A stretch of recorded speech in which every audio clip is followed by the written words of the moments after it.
स्वर्गीय श्री किशोरीलाल जी के चरणों में बारंबार नमन करते हुए इस परिवार ने हम सब लोगों को साथ दिया और इस कुप्रथा की लड़ाई में मील का पत्थर समाज के लिए साबित होंगे।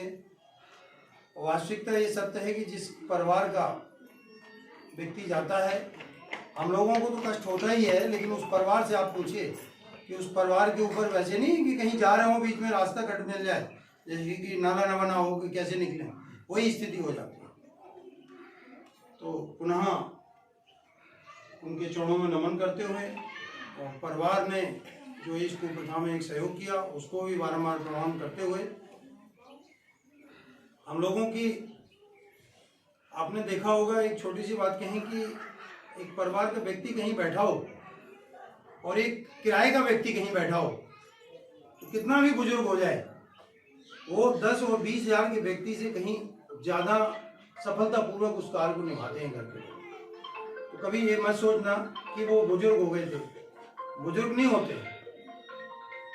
और अपन लोग जब अंतिम संस्कार करते आते हैं, अंतिम संस्कार जब नाम ही उसका अंतिम संस्कार रखा है, तो पहले हम पूर्व में जाना चाहेंगे। वैसे बुजुर्ग लोग बैठे हैं, हमारे बाबा पिताजी नहीं बाबा बताया करते थे, वो 100 साल में खत्म हुए थे।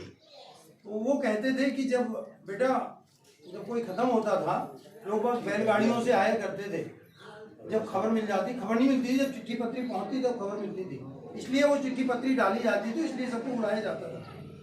तो आते थे तो वो गेहूं, चावल, आटा, तेल सब लेके आते थे।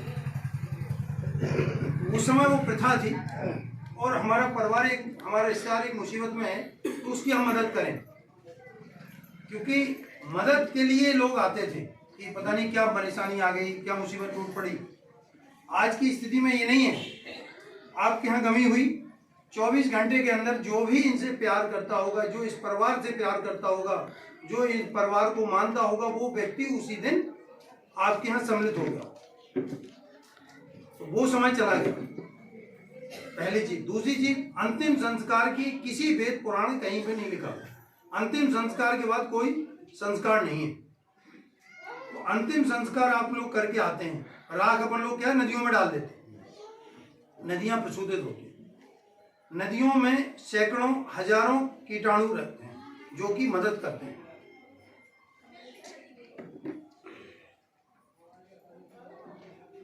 तो एक तो नदियों का पानी वही अपन लोग पीते हैं, पानी भी गंदा होता है। दूसरा, ये जो राख निकलती है वो कितने काम की चीज है, वो आप अपने खेतों में भी डाल सकते हैं। खेतों में क्यों नहीं डालते?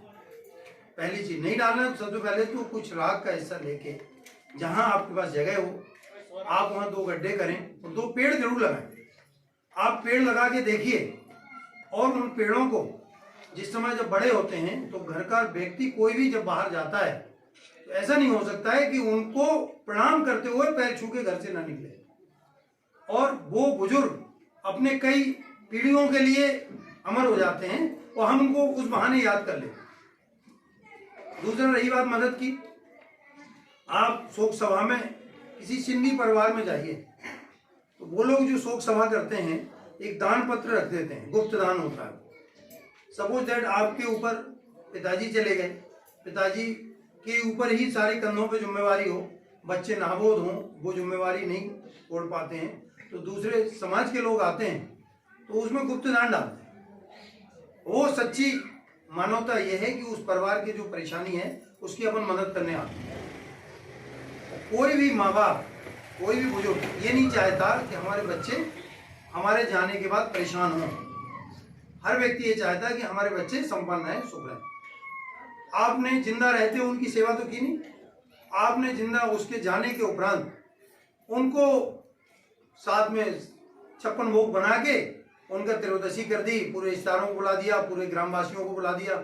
आपने देखा अभी हमारे भाई ने रामकिशोर मनोरंजन जी ने कहा था कि पता चला कि कोई फोटो की तरफ नजर तो डालता नहीं और अपने खाने में लग के और एक चले जा। अभी माताएं कुछ रोते हुए आ रही थी, बिलखते हुए आ रही थी, अंदर रोग भी कहीं ना कहीं कष्ट है।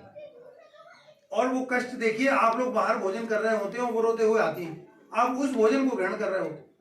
तो सर्वप्रथम तो आप लोगों से विनम्र निवेदन है कि सभी क्या मदद करने जाइए, सभी क्या जाइए, त्रियोदशी भोज ना करें। आप त्रियोदशी भोज खाना बंद कर देंगे तो वो क्यों मनाएगा, आपका रिश्ता नहीं बनाएगा। तो सच्ची श्रद्धांजलि आज इनको यही होगी कि कम से कम आज इनके नाम से प्रण लेके जाएं, त्रयोदशी ना करें। गांव में, शहर में जैसा है ठीक है, गांव में आदमी जब जाता है तो आपने देखा होगा बुढ़ापे में दवा दारू में भी पैसा खर्च होता है, सब चीज में होता है।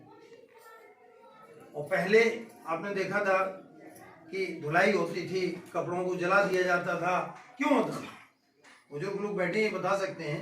पहले क्या था कि सुविधाओं का अभाव था, बीमार पड़ा रहता था, 10-10 दिन 15-15 दिन बीमार पड़ जाता। तो नेचुरली जब बीमार हो जाता था तो उसके अंदर बैक्टीरिया भी पैदा हो जाता। पहले आपने देखा होगा महिलाओं को जुआ हुआ की शिकायत होती, आजकल देखते हैं नहीं दिखते हो, महिलाएं भी यहाँ बैठी हुई।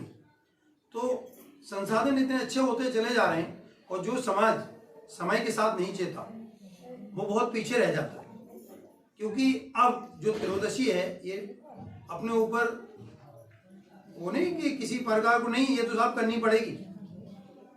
आप माँ बाप की सेवा जिंदा रहते हुए करेंगे, उनको दवादारी की व्यवस्था करके रखेंगे, उनके कपड़ों की व्यवस्था रखेंगे, उनके खान पीन की व्यवस्था रखेंगे, और बच्चे जब उनको टाइम देंगे उनके साथ बैठेंगे तो वो सच्चा आशीर्वाद होगा। जाने के बाद वही सच्चा आशीर्वाद मिलेगा, त्रयोदशी करने से सच्चा आशीर्वाद नहीं मिलने वाला। दूसरा, बुजुर्ग यहाँ बैठे हैं तो बुजुर्गों की भी जिम्मेवारी है कि अपने बच्चों से कहें कि हमारी सेवा करें, मन से करें, हमारी देखभाल करें, हम जरूर आपको आशीर्वाद देंगे, मेरी त्रयोदशी नहीं करना। अभी जैसे उनका डॉक्टर आर.एस. सिंह का नाम लिया, यहाँ प्रमोद गुप्ता जी हैं बच्चों के, हम लोग वहाँ भी पहुँच गए थे राठ। जब उनसे निवेदन किया तो उन लोगों ने मान लिया, उनकी माता जी खत्म हुई। हमने डॉक्टर साहब आप इतने सक्षम हो, आप 2 रोटी किसी को खिला रहे हो, अरे माता जी के नाम से कुछ ऐसा काम कर दो तो जिंदगी भर वहाँ के गाँव के लोग याद करेंगे। तो उन्होंने कहा बताओ अध्यक्ष जी क्या करना चाहते हो? हमने आप बताओ।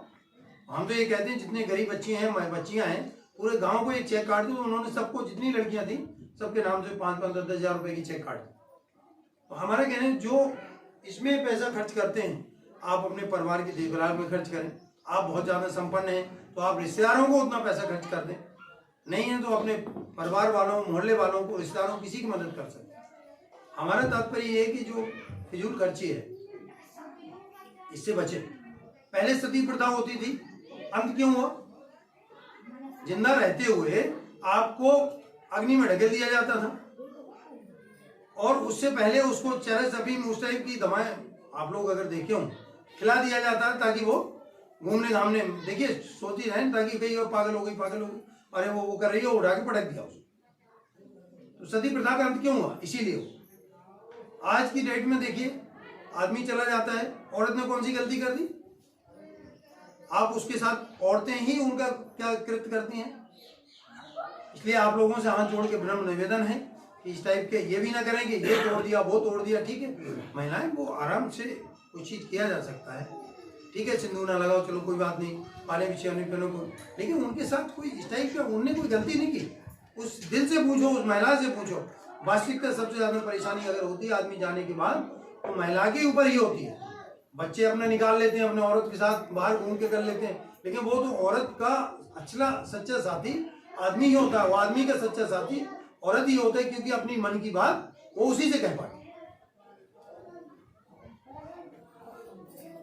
एक तो पेड़ लगाने की जरूर एक आप लोग आदत डालें, वो राख गड्ढे में डालें और 2 पेड़ जरूर लगाएं, क्योंकि पेड़ जब लगाएंगे तो पानी भी डालेंगे, वो पेड़ बड़े भी होंगे, एक तो छाया मिलेगी, ऑक्सीजन मिलेगा। कोरोना काल में आपने देखा था ऑक्सीजन कितनी कमी हो गई थी, जहां पेड़ों में तो वहीं भागते थे लोग, बड़े बड़े महापुरुषी। और रही बात त्रयोदशी करना यदि जरूरी है, आप लोग कहते हैं करना जरूरी है, तो कोरोना काल में कहाँ चले गए थे सब लोग? किसने त्रयोदशी की? क्यों नहीं हुई? राजस्थान सरकार ने, करने वाले को तो छोड़ दीजिए, जो करवाने की चेष्टा करता है त्रयोदशी उसको भी जेल में डाल दिया जाए। तो आज नहीं कल ये रूल बनेगा।